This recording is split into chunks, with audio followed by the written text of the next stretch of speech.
I didn't know that an emotion had a beginning, a middle, and an end.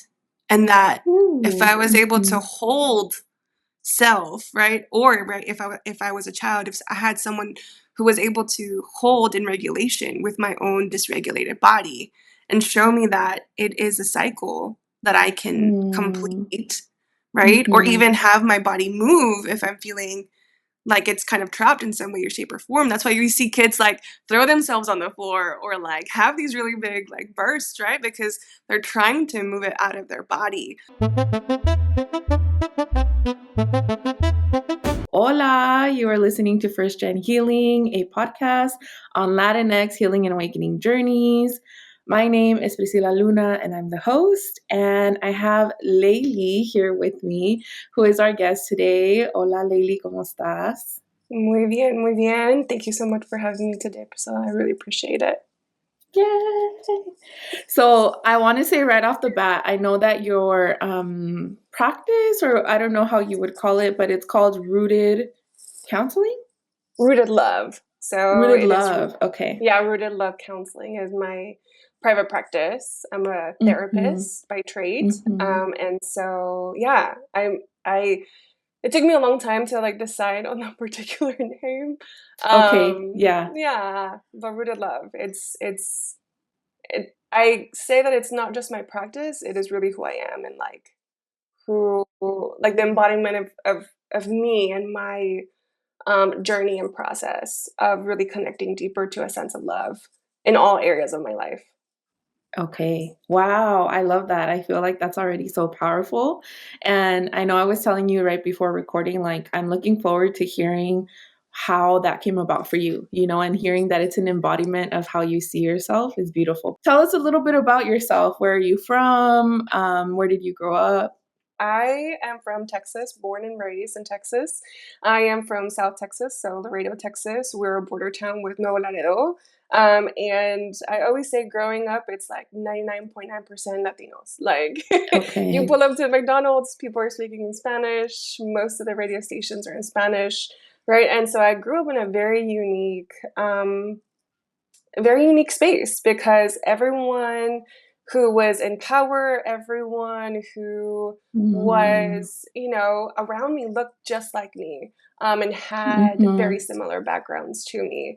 So I feel that's a very, very unique experience to have. I can also share that it really siloed me from experiencing things outside of it, right?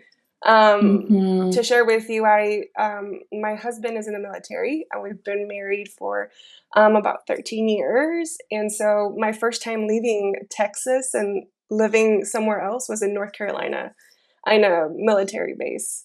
So that is a huge, huge like culture shock to me. And it really started this journey for me around who am I, right? Outside the spaces of my comfort zone, right? And how do I navigate staying authentically me and these shifting environments, right? So, and just going back to what you were saying about Rooted Love, right? One of the inspirations for me in the beginning of my journey really centered around me returning home, which is here, centered, heart, grounded, right? And so rooted like the tree, rooted like a flower, right? They need that stable space to grow and expand, like you said, right? All of these like roots and shoots and branches and leaves, right? And expansion only happens when I can come home over and over and over, regardless of the environment that I'm in. The ability to be fully who I am in any space, regardless of that space is aligned or inviting to me or not, right? I have choice, which is something that I feel like I didn't grow up having a lot. Definitely. I think no one knows how to teach us that. And potentially like it's something that we have to go out and learn ourselves. But how beautiful. Okay. So it's something that you came into the knowing of, like, I need to be able to come back. And I love that you said like over and over and over again, because that's what I feel like the practice becomes. There's a million things that can pull us away from that center. And so knowing how to bounce back and come back and like, take off from here again is so cool to like get to realize, ooh, I get to do this. And it feels really nice. It feels really good. What's something maybe you're working on, or a belief that keeps coming up, a pattern, even a question like, oh, I'm really interested in angel numbers. No say, like, what's something that's been popping up for your experience right now? For me, and I feel like this has been something that it has been like an ongoing thing.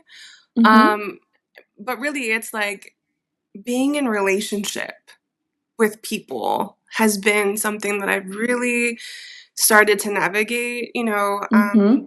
I've been a therapist for over 10 years. I've done my work for, probably around like 6, 7 years. I'm sure even before then, right? Like just being the hyper aware person that I am, Oh. you know. And it, like we were talking about earlier, it's just an ongoing journey, and really letting that sink in, that to Mm-hmm. me, and this is my truth in my opinion, that like there is no end goal to this thing we call life, right? Like I'm not gonna wake up one Mm-hmm. day and be like perfecta. Well, I already am, pero you know, the quote unquote like things that we're um told we need to be or achieve or any Mm-hmm. right?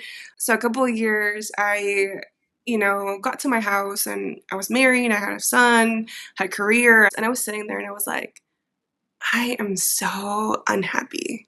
Like, me dijeron que me tenía que casar, that I had to get married, that I had to have a kid, that I had career, a house, like all of those things.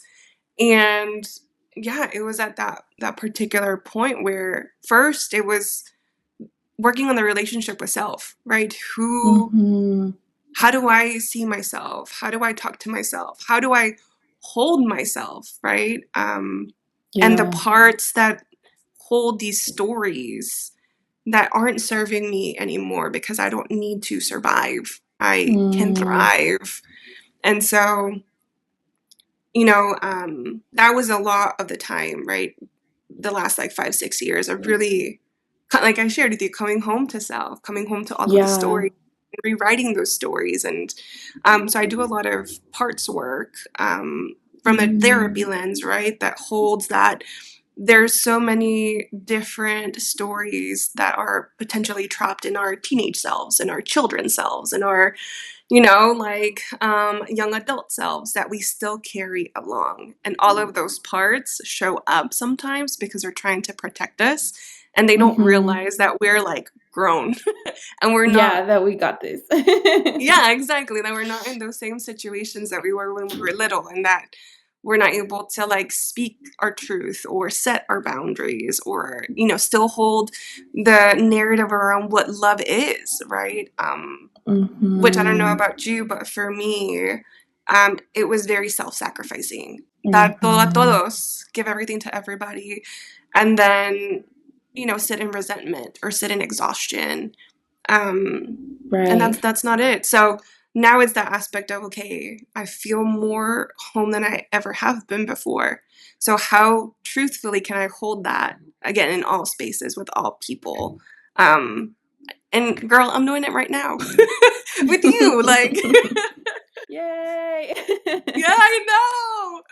It's huge. It's huge. It's that It visibility piece, is. right? Mm-hmm. Especially, I don't think I shared this, but as like the oldest, having Mm-hmm. to fit a particular mold and really being taught to be a caretaker to so many other people. Oof. Okay. Yes, I love this. It's bringing up memories and also thoughts of like, sometimes I imagine, since we're not taught these tools, we don't know how to look inward. It can be easy to, let's say, look at the house, the husband, your son, and be like, what do I blame? Right? Maybe the house isn't big Yes. enough, or my husband isn't doing enough, or like, I think it's not easier, but it's maybe more in our nature to point fingers at what's the thing that's wrong.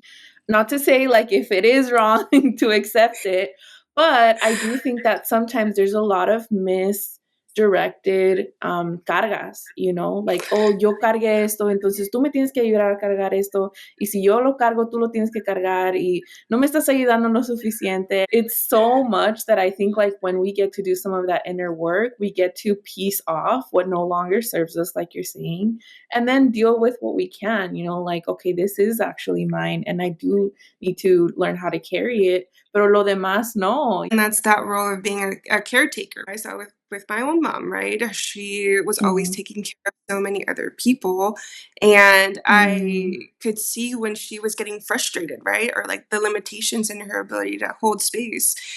And to go back to something that you had mentioned, let me see if I remember. Because you said mhm, something so important from the aspect of we blame others, and I feel like mm, that's layered in so many different ways, right? Like, one, yeah, how and if you would like to share, your part in this, I would love to hear what you think about it. mhm, I believe that part of the reason why it takes people so long to look within is because there is a lot of fear of what they'll find, and a lot of mm, grief in accepting that the way that they've been living is not in alignment with who they are. And yeah, that is yeah, so hard to hold, especially if you don't have a community or a family or people who are in the journey alongside you.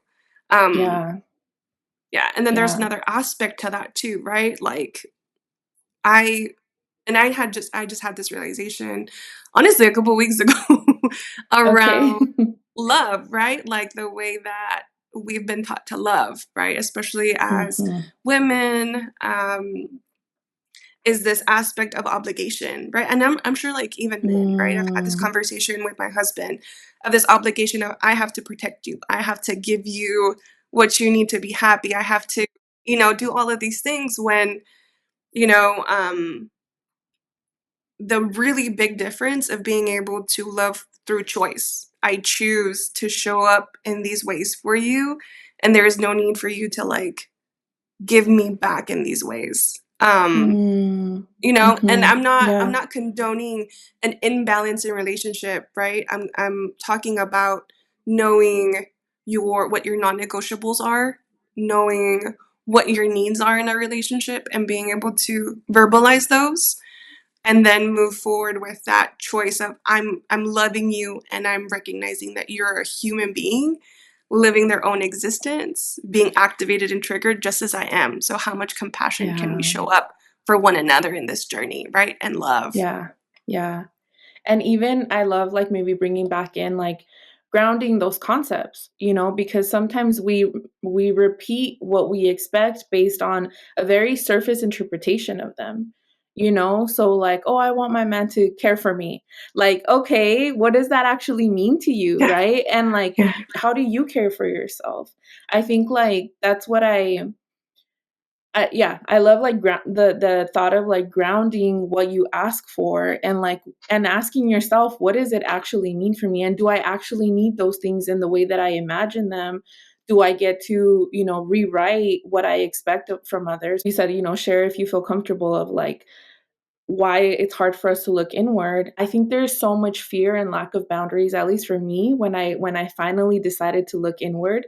There was so much fear because I came from a place of people pleasing. The eldest también, I was a people pleaser. Todo lo que a lo mejor would stick out like a sore thumb, we learned to hide it, you know?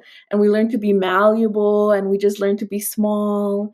And so when things aren't feeling the way you want them to feel, there's a part of you that wants that expansion. It's like, oh my gosh, but that would mean like I have edges and I'm sharp in some places, and I'm not used to being that because maybe I know that my caregivers or like my, you know, my parents are explosive, and so like how could I show them my edges because that's just going to make them explode more, you know?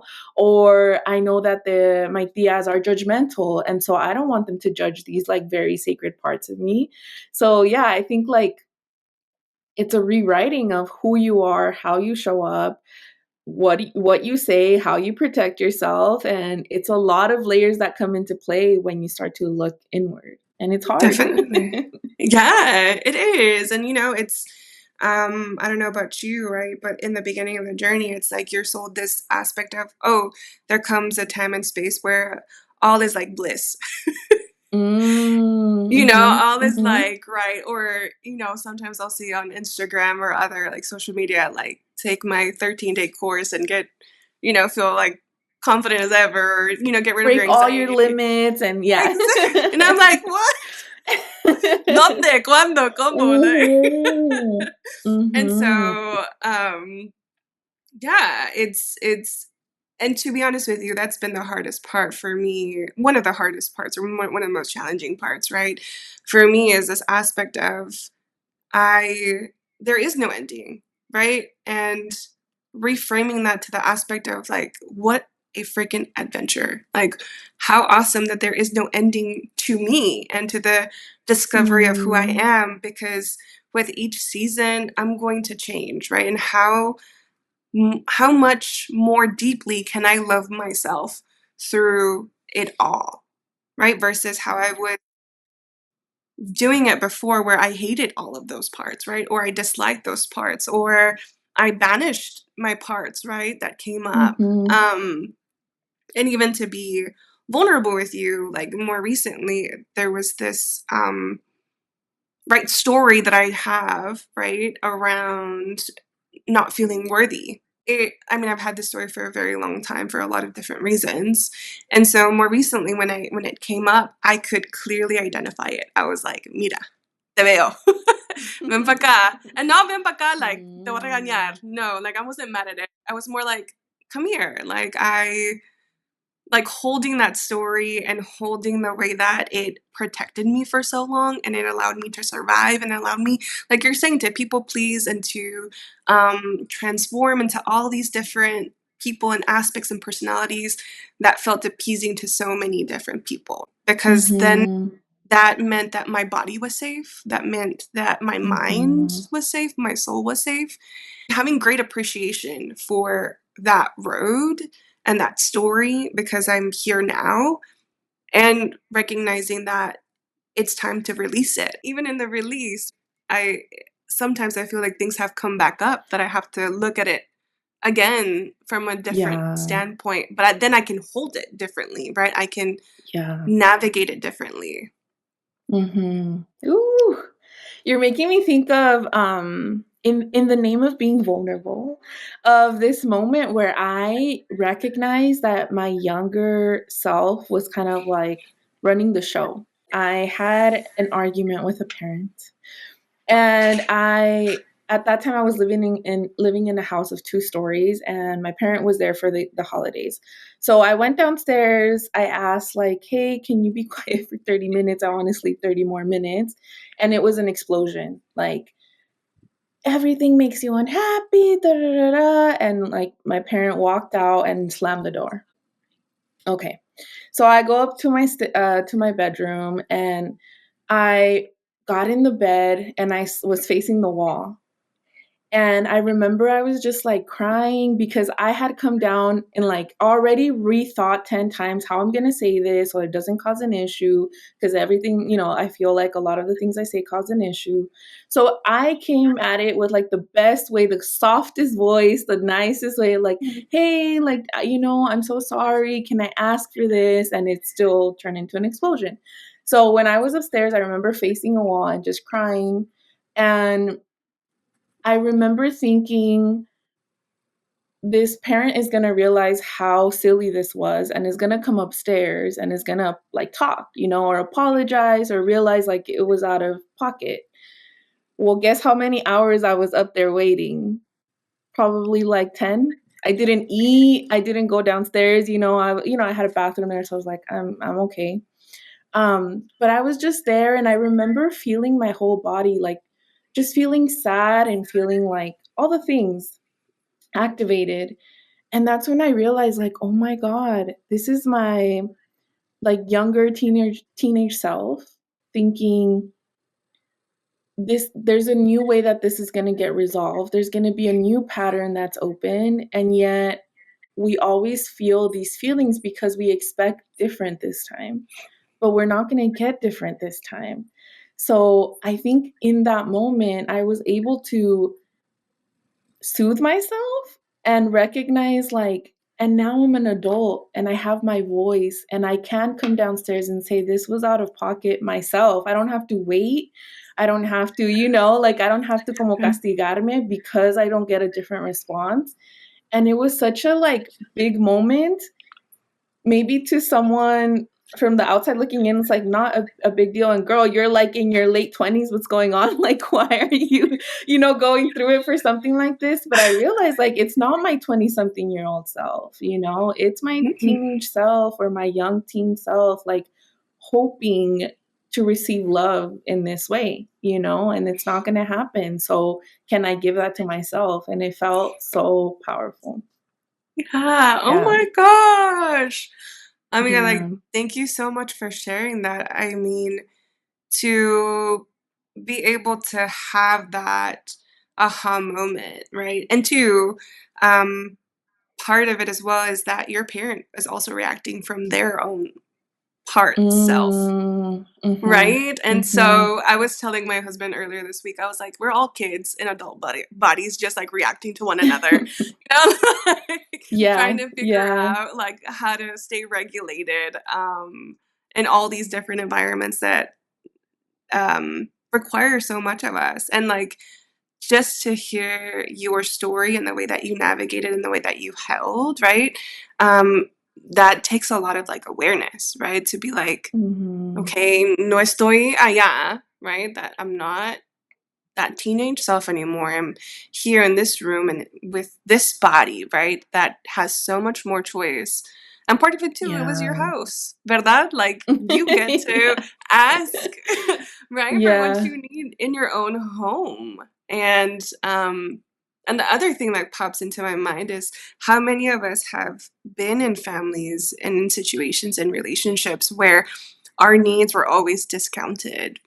One big thing that you did was that you kept yourself in your body, regardless of how dysregulated it Mhm. felt, right? And Mhm. so that is a skill that not a lot of us are taught. Like, how many of us have heard no llores as a kid, right? You're trying to make sense of this emotion and this feeling, like all these feelings that are Mm. going on in your body. So when someone says no llores, sometimes you get scared of the emotion.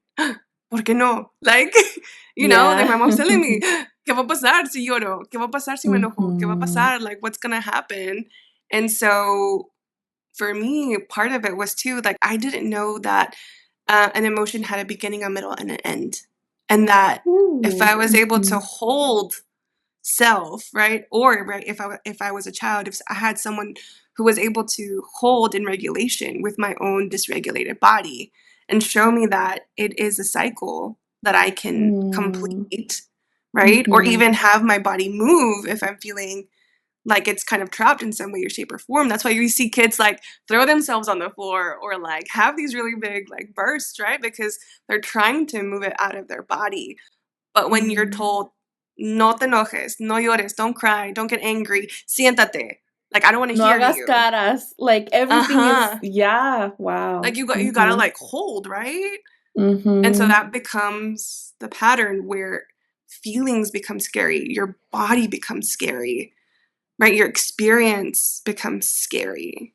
And so Yeah. a lot of people disassociate and they don't live in their body. They live in their head trying to figure what the structure is, what the words are, how to show up, right? How you were talking about. Yeah. You had this whole conversation, right, with yourself before you went out and had this request, right? Asked this request because Yeah. of the fear of that.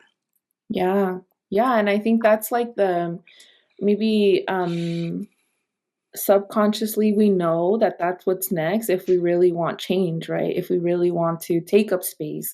It does mean that some people don't get to take up as much space sometimes, and they're so used to it that it's not going to be always pretty. They're not all it's not going to be always well received. I think it's been more often for at least for me, as I've taken up more space for it to be like a tug of war as opposed to, oh my God, my bad. I didn't know that you needed to take up more space. Let me just move to the side. Like, it's like, soy tu madre, soy tu padre, or se respeta, or like, it's always like diminish what you need or what you want, in the name of the relationship or in the name of llevándote bien, you know?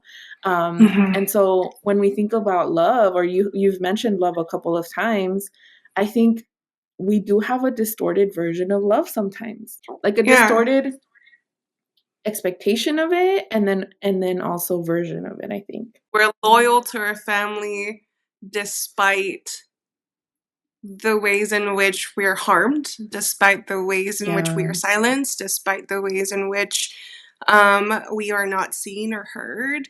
And for me, right, one of the biggest realizations that I've had is that that is a form of survival, especially for immigrant parents, right? Or Mhm. especially like for my family, right? Who even like my grandparents, they didn't have much. Like my grandfather would go off and sell wood and be, not at the house for months on end while my abuelita Wow. was like taking care of everybody, right? And the stories of a veces nomás había un taco and that's all you had to Mhm. eat, right? And so it's this Mhm. aspect of survival for them of well you had to stay in communion and loyalty to everyone else because that's how you were going to survive. You can't survive on your own, right? When you have Yeah. no money or resources. And so that's the other part of generations, right? Like I shared with you, my mom and dad can only give me the basics and they love me very much. And I know that they tried to be there as much as they could. And right, all of their little parts, all of my abuelitas, my abuelitos, like everyone is showing up. And I don't know if it felt like this for you in your journey, but at one point I remember, talking to my therapist and being like, this just doesn't feel like mine. It feels like all of my ancestors are Mm. rushing towards the front and they're like, bringing all of these unresolved things to the forefront for me to be able to navigate. And that felt very overwhelming for a very long time. And the realization that I don't have to survive like them. And I'm grateful for all of them and everything that they did for me to be here and for me to be able to choose differently because I have choice. They might have not, Mhm. you know? Yeah. I think you're naming something that probably comes up for a lot of people because it's like you're weighing both things, and people around us can be vocal about that, like es gracias a mí o gracias a nuestros sacrificios. So yeah, we hold as first gens, I think, so much at the same time, and so it's hard to decide. Like sometimes setting those boundaries, or even people that go no contact. I imagine it's really hard because there is. I think sometimes our choices are seen by others from a place of like, es que no se dan cuenta, que los sacrificios fue lo que nos los trajo aquí. But it's sometimes like a conscious choice. Like, no, consciously I do know, and consciously, like you're saying, I also know that I have a choice and that I don't have to like keep stomaching certain patterns and certain things just because you don't know how to get out of it. Like I'm finding a way out. I don't need to also allow for them to keep hurting me. It's kind of like, see, pégame, like no sé como si lastímame, and it's almost like then you're consciously making the choice to go back. That's hard too, So I don't know if that made sense, but yeah, it's yeah. Yeah. They're asking you to make a sacrifice the same way that they did, right? Like for them, that it was a Mm, sacrifice of leaving family behind, of coming to right a country where they don't speak the language, and so now they're asking you to make the sacrifice of your own voice for respect and honoring like mm, what they did. Where it's like, right, two truths can exist at the same time. Like I honor your yeah. sacrifice, and I see you, and I like te lo juro. I had this conversation with a friend because part of the healing piece is right like acknowledging the pain, acknowledging the struggle and the challenges when it came to like my own mother and all of the ways that I wasn't held, especially being, I don't know about you, but especially being a very sensitive Girl. like child. Yeah. And like yo soy la sentimental, like I'm, Mm, or like I eres bien senti, right? When I would like get upset about something or like all the things, right? And so I had been going through this aspect of, right, like it felt like blaming, right, for a very long time of like this, like I have all these things and it's because of you, like we talked about, right? mm, That having to externalize all of this pain onto someone else and to mhm, so I could hold it until I was able to hold it on my own, right? And be like, okay, mm, how can I come back to all of these parts that are holding these truths because of these actions, right? That are not true to who I am. you mentioned, like, like you felt that all your ancestors were coming to the front, like, And I damn. was like, hold up, like y'all need to back up. There's a little too much going on, but I want to maybe ask you a little bit about the connection to ancestors, how that has been a part of your journey. There's a lot of like spirituality that runs through like my family. So the ability Mm, to be able to like commune with spirit, to be able to see things, right, or see mm, like spirits and things like that. And so for me, starting my awakening journey, being introduced to plant medicine. And so mm, that in itself was a very big opening for me. Like had been in therapy for a okay. very long time, and I'm not saying that therapy doesn't work. It definitely does. But I also feel like it's like dating. It just really depends on like what fits the particular like challenge that you're experiencing or the vibe or your relationship with the therapist. And part of the journey of reconnecting with self is also that cultural piece that I don't exist in a vacuum. Like I exist because of this lineage of people that experience so many things that I will never know about. For me, and the ancestors piece is I might not know it, but it exists within me, right? It is a story already written. And so being able to connect from that part, from what I do know, right? I know that Mhm, um I come from a lineage, right, of like immigrants. I come from a lineage of um like poverty. I come from a lineage of people surviving in so many ways, and I come from a lineage of strong community, where si algo pasa, someone will be like, ¿Qué necesitas? Right? Like, what do you need? mm, And mhm, so I have a little like altar space that I keep all year round where I have like candles and things like that, where I just continue to connect to that space of yeah, this journey isn't just about me. It's about everyone who came before me and everyone who comes after me.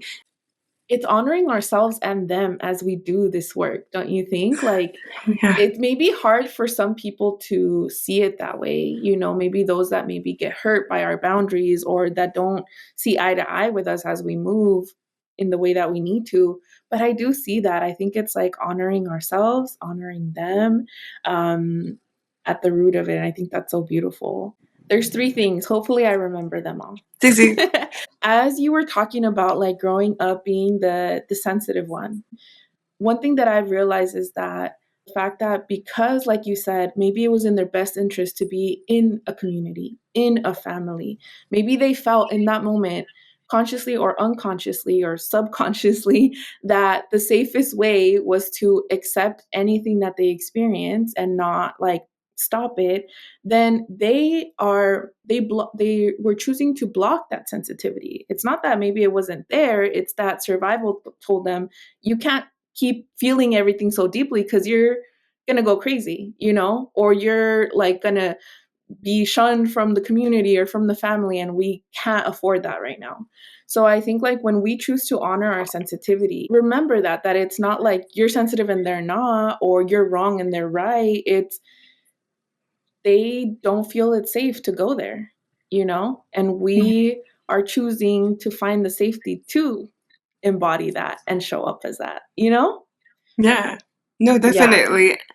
Yeah, and when you're talking about trust, because that's a big part of it too. Learning to trust self is an ongoing journey, trusting that this journey, even the hard parts, even the parts that I wish I could skip or fast forward through, they're for me. And I truly believe this, and this is an active practice in my daily life, is even when I'm going through a hard time, my question is always, what is the gift in this for me?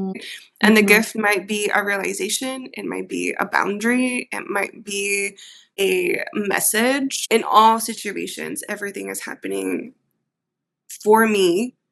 And so, how can I look at it like that every way? Because that builds trust. That no matter what the path is, I'm going to be always in alignment as long as I'm true to self. Yeah. And I think that like that approach opens up so much, because like maybe when we see it as like bad, when we just go black and white, then it limits what it can give us. So it almost seems like you Mhm. stay open to the lesson, which is so cool.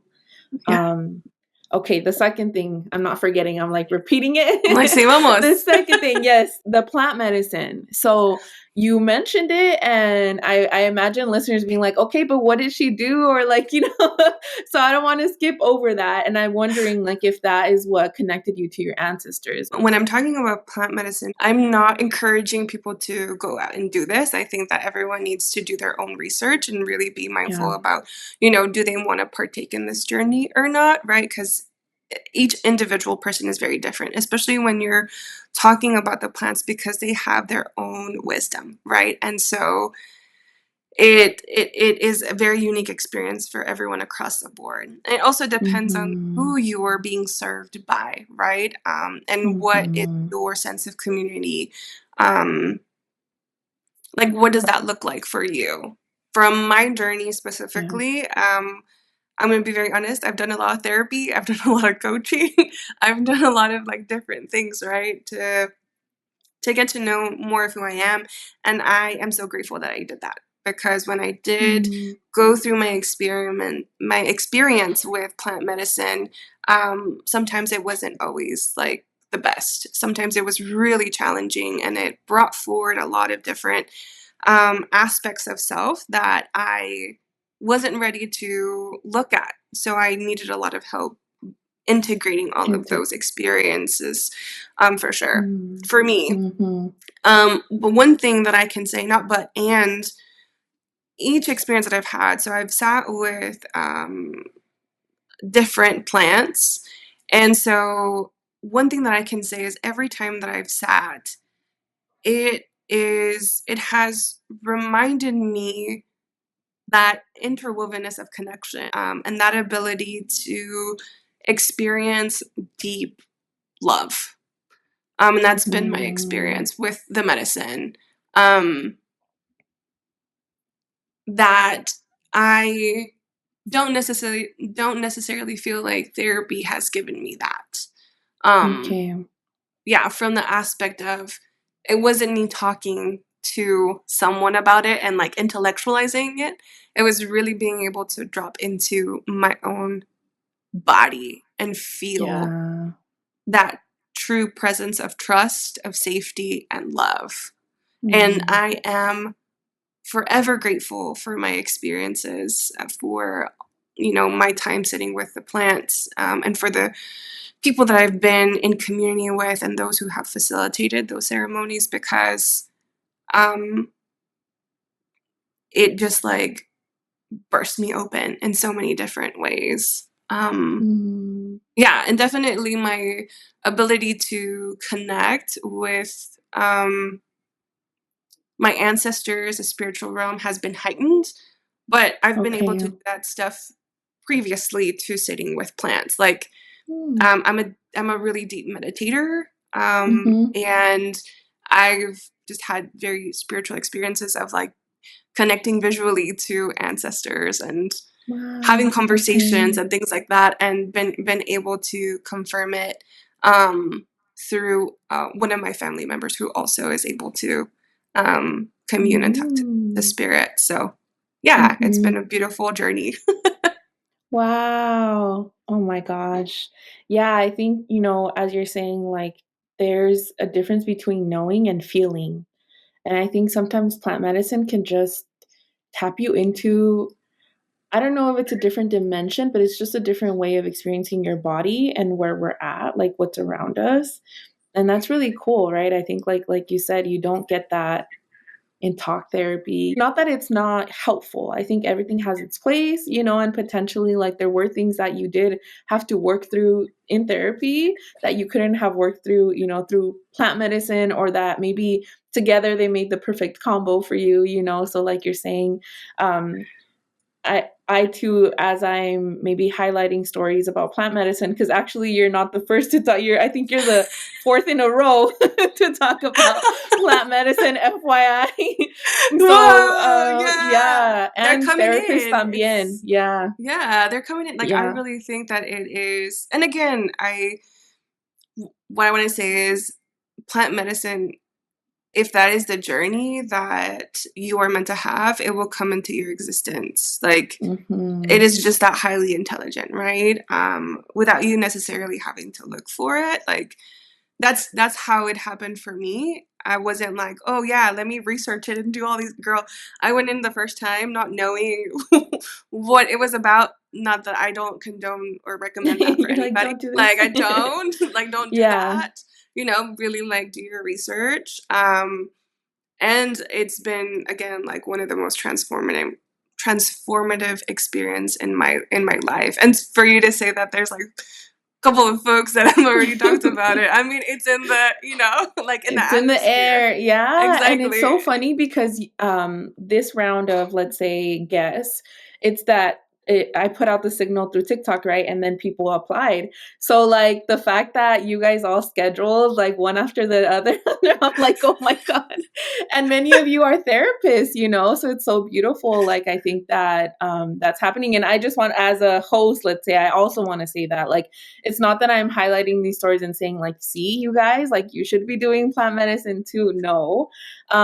What from my perspective, because I don't think I've given it, it's just that when I was going through the depth of my journey, I was curious about plant medicine. And the only people that I got to hear about it from were the white folks. And I knew that through this podcast, I wanted to highlight first gens, talk about different modalities, including plant medicine. Like, I want this podcast to be a like, hey, look at what's out there. You decide for you what's best for you, what calls your name. I'm not encouraging any of them. It's more so, it's a like highlighting that there's not only that there's these modalities, but that there are first gens that are doing them or even facilitating them. And I think that that is so beautiful, and that shared experience, I think, shifts the way that you interpret the modality. So that's important for me también. Yeah. Yeah. And That's my and host with spiel because I hadn't given it.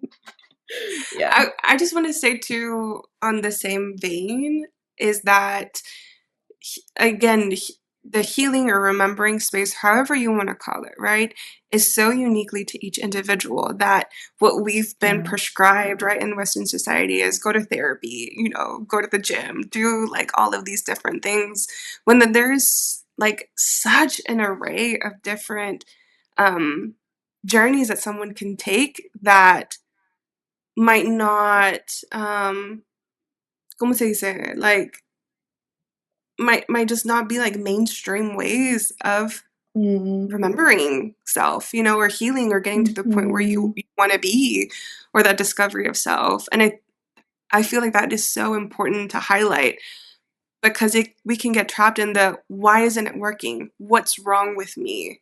Why, Right. like Yeah. like Yeah. what am I not doing that this isn't working? And it's no, mamita, like, oh, mijo, like, it's not that. It's that this doesn't work. Go find something different. There's so many other Yes. things, right, that we can tap into. Yeah.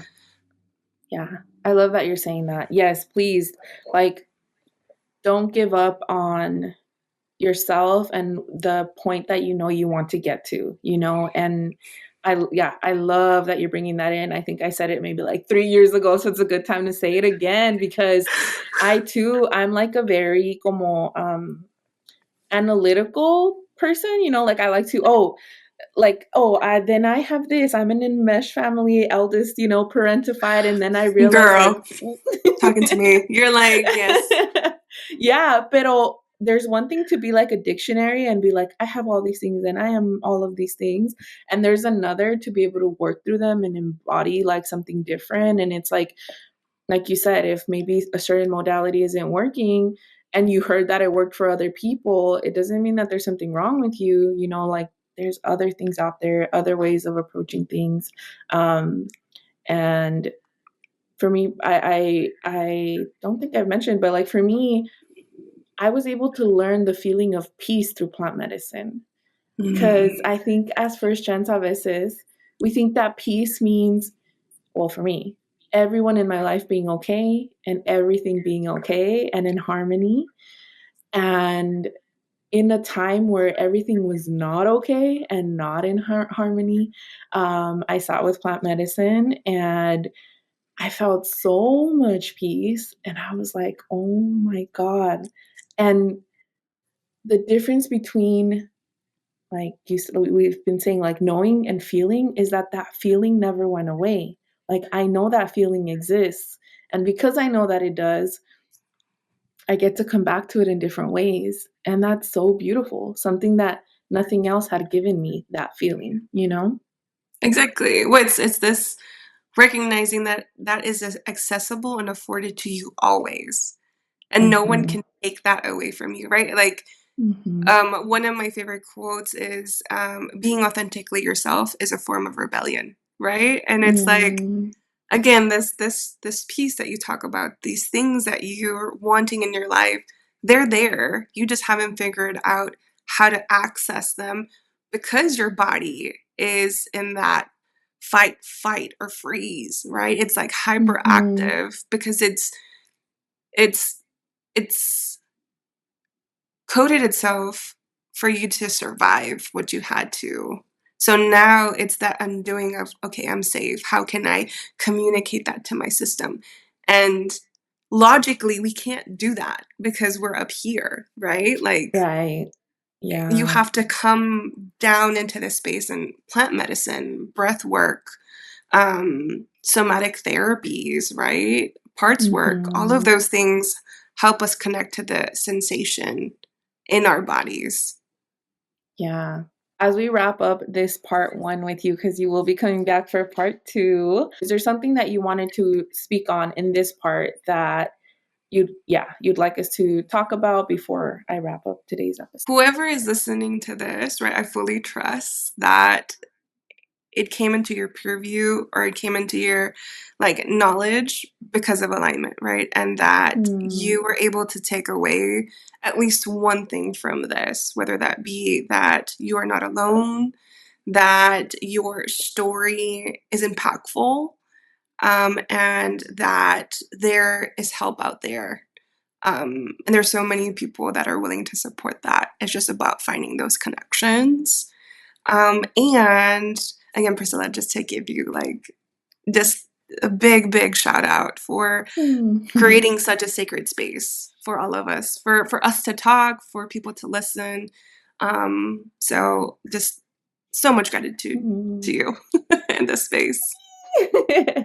Thank you, thank you. I receive it. I love this space so much. Yes. Yes, thank you, thank you.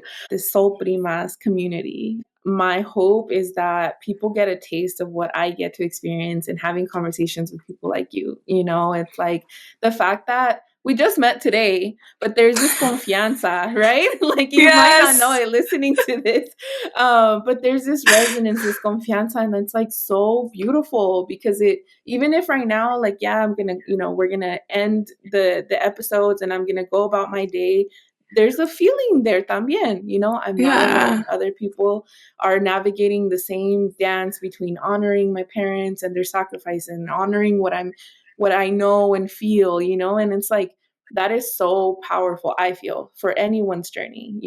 And so yeah, thank you también. Thank you for getting to this point, because I know as a therapist, potentially, like, there's a lot to work through there también, of what is authenticity, what's professionalism, what am I allowed to embody or not. And so I imagine it took a lot.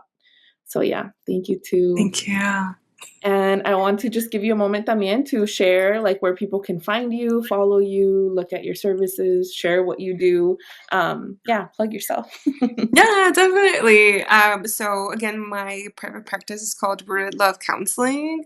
It's based in Texas. I provide therapy services for adults, individual counseling, but I also provide alignment coaching. So if you're more Mm, interested in the spiritual part of it, ancestors, or just navigating what that looks like or means to you, that's another offering that I have.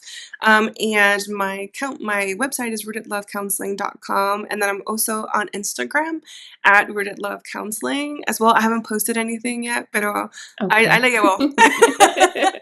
But my link to my website and all of my information is on there already set. Okay. So yeah. Perfect. Okay. And then lastly, let's see. I want to ask you some resource questions. So, for people that are listening and are like, maybe what books did she read or music did she listen to? So I'm always listening or reading books. But one book that I could not put down more recently, it's called Psychedelics and the Soul. It's by Simon Mm. Ugler. And what I really loved is that the way that this book is narrated is that it combines indigenous stories of like plant medicine, of mental health, along with more, como te diré,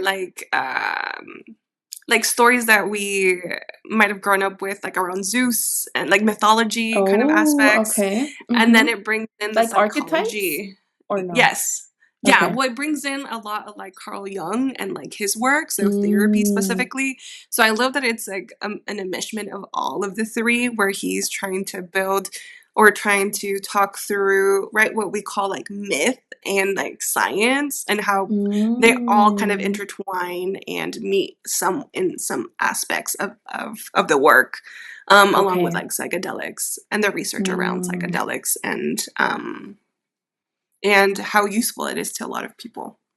interesting. Okay. Yeah. What about a mindful practice that you go to on a regular basis or you do? Yeah, that's a good one. So what I do is breath work. I love the breath. So I a lot of the clients that I work with, we do a breath work and meditations.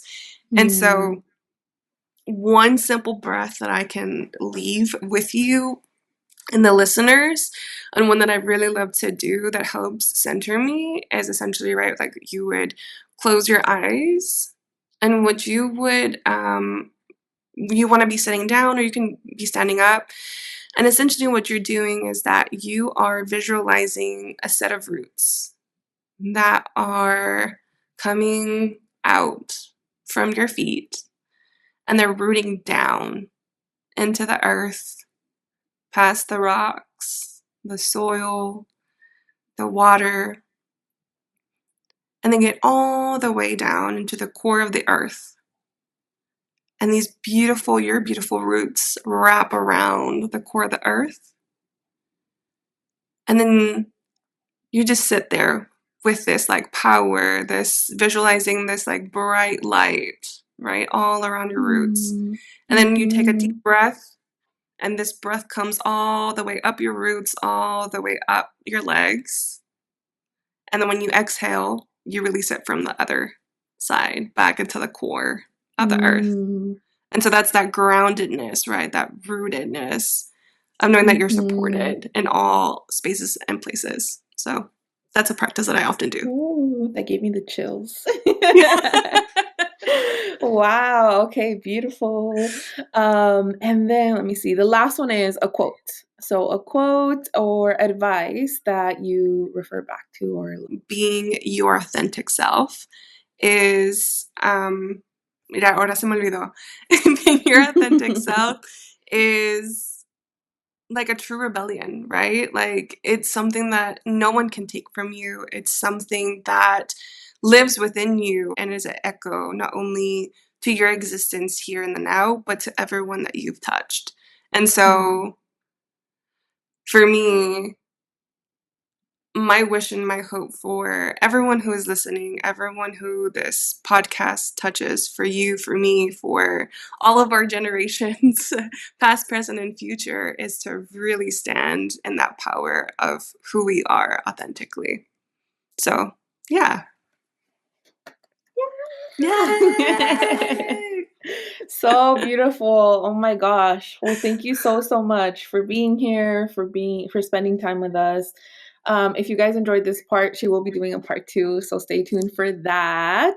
But you guys, if you found this episode helpful, if you have a fellow person in your life that's navigating like the boundary setting, is it betrayal? Am I not being loyal? Please share this episode with them, your primas, primos, primes, amigas, amigos, amigues. And remember, First Gen, that I love you, I love me, and I can't wait for you to love yourself. Bye. Adios.